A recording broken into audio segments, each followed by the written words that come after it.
Squad, we are back in the building, and today we got to talk some entertainment news, okay? So we got two things going on that we got to discuss. First, LATOYA Ali from the Real Housewives of Atlanta. Are she and Von still together? That is the question on everybody's lips, especially after what he posted yesterday. So we're about to get into that. Then we got to talk about your girl Ebony K. Williams from the Real Housewives of New York City. She is actually having to take a break after last night's episode in which she was asked to leave Luann de Lesseps' house after a heated race exchange on the show. Real Housewives of New York City will never be the same, and we're going to get all the way into that as well. Make sure you guys subscribe to the channel if you haven't already done so. Hit that notification bell button, and you might even notice I'm in a brand new location, okay? I'm actually at my parents' house helping them out for a couple of days, so excuse me if the content is a little bit scattered. I'm doing my best to keep things moving, and if you hear the tap, tap, tap of little feet, that is our dog, Beckham, okay? Beckham is a Yorkie, and he just likes to roam around the house, tapping his little toes all up on everything. You could probably hear it in the background right now, okay? But anyway, we love him, and I just want to say thank you guys for supporting me on this journey, even as I have to move around just a little bit to take care of business. Now, with that being said, let's stage dive into what exactly happened with LATOYA Ali and Von. Now, you guys may know that LATOYA, okay, who had joined the show as a friend of, you know, they had their whole situation going on with her and Adam, and now she's in a new relationship with Von. Now, you guys may also know that they have a combined YouTube page in addition to LATOYA's own YouTube page as well, okay? So there is that. Now, I believe they also have besties tattooed on them, which is a combination of the word bae and bestie, okay? I believe that was a tattoo unless it was not a tattoo. But I think tattoos of your significant other are the rage to do these days, Porsha. But anyway, I digress. The question on everybody's lips is, are they still together? Let's get into it right now. So yesterday, all on the social media, I'm sure you guys have noticed, a lot of the sites have picked it up. A lot of our faves picked it up. Von had posted this to his IG story. He said, as much as I cared for this relationship to work, sometimes the universe has its own way of shifting people in ways we don't understand. As a man, I can humbly say this was the first time I ever gave a relationship my all. I was 100% always honest and pure, but no matter how much happiness I gave, some insecurities only self can manage. I wish you nothing but love, peace, and happiness, LATOYA, forever. Now, this comes just after days in which they were just on each other's IGs together. So I don't know what the heck is going on with this situation, and I don't know if y'all know either, okay? What I do know is I'm paying specific attention to the fact that he says this. No matter how much happiness I gave, some insecurities only self can manage. So it feels like what he is alluding to is that there may be some insecurities going on between, really with LATOYA. That is the insinuation if I am going by what he has written here. Now, when I looked on her IG stories, she had posted a clip of a video from their joint YouTube page. So I'm kind of curious as to what the heck is going on. A lot of times these celebrity couples, you never really know, because sometimes you just have to wonder if, are you posting this because you want some extra media attention? Or are you posting this because that's truly how you feel and you felt the need to share it on social media? And if that's the case, just let me tell you something, Mr. Von. I just want to say this. Listen. If you want to maintain the peace of your relationship, it will be best to not let the public know about the ebbs and flows of the relationship as it is. You know what I'm saying? Now, I understand for a lot of people, you know, they like to Facebook their problems. I prefer that you face your problems, okay?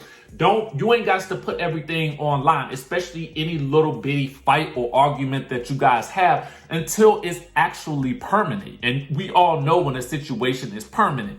Now, because I believe that they are both a little bit younger, I think that this is probably the route that they choose to take. But as you guys, you know, mature and you guys get older, you kind of realize that, you know, you will always have people speculating about the relationship if you give them the ammunition to do so. And obviously, you're posting it on social media. You wanted us to know. So we speculate. Now, Who knows whether or not this will last? Apparently, this post was deleted, so who really knows? But all I got to say is, in the future, Von, LaToya, keep those details private, okay? Nobody needs to know about every little fight, every little problem that you guys have. Keep it private. Keep it hush. Let's move on to the Real Housewives of New York City, because this is interesting. Now, I don't know if you guys happened to see last night's episode or not, but I'm here to tell you a little bit about what happened, in case you missed it. First things first, before the episode actually aired, your girl Ebony K. Williams, who is the first Black housewife on the Real Housewives of New York City.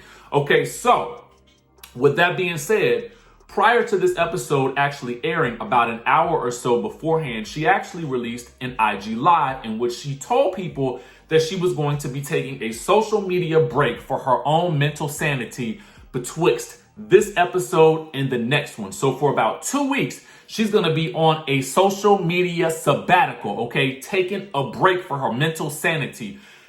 I'm on live and I'm just coming to you from a really vulnerable place, y'all, so bear with me.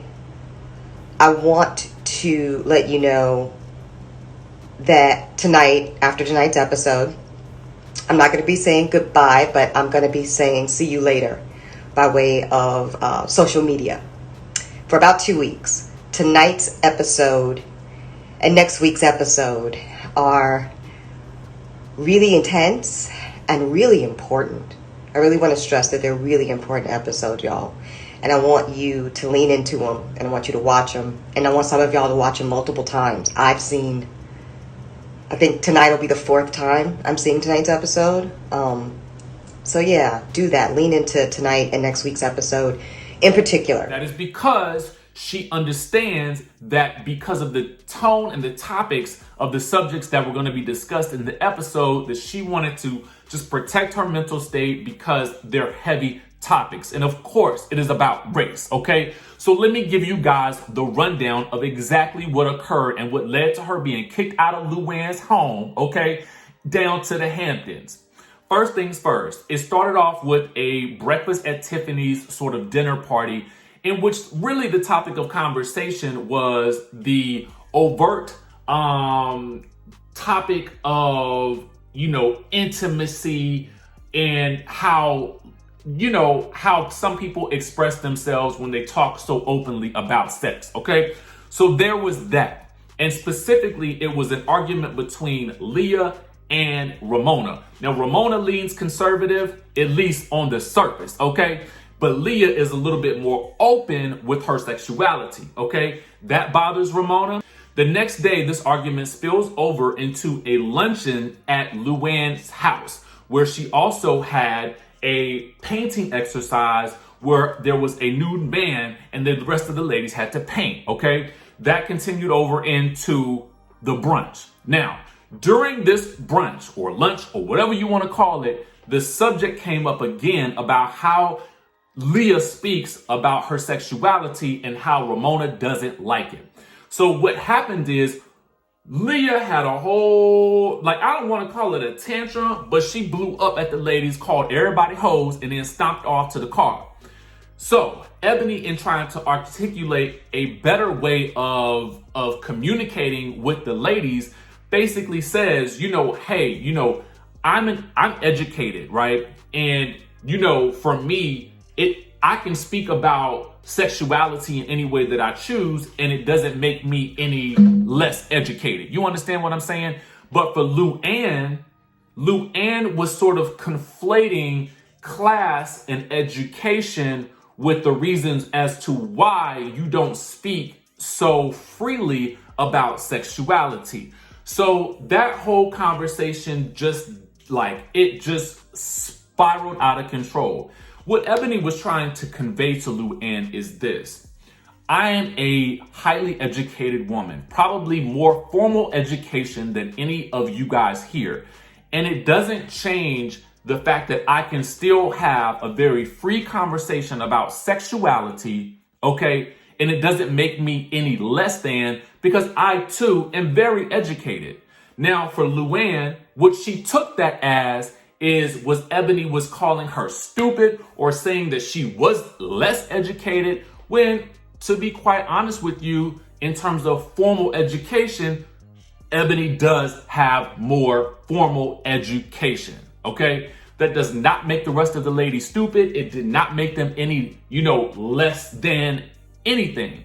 So she took umbrage with that. At the end of the day, they ended up calling your girl Ebony angry when she was expressing herself passionately, but she wasn't yelling at them. She didn't go off on them in the same way that Leah did, but they didn't say anything about her being angry. And so then Ramona started to complain about Ebony yelling at her and how, oh my God, it was upsetting her.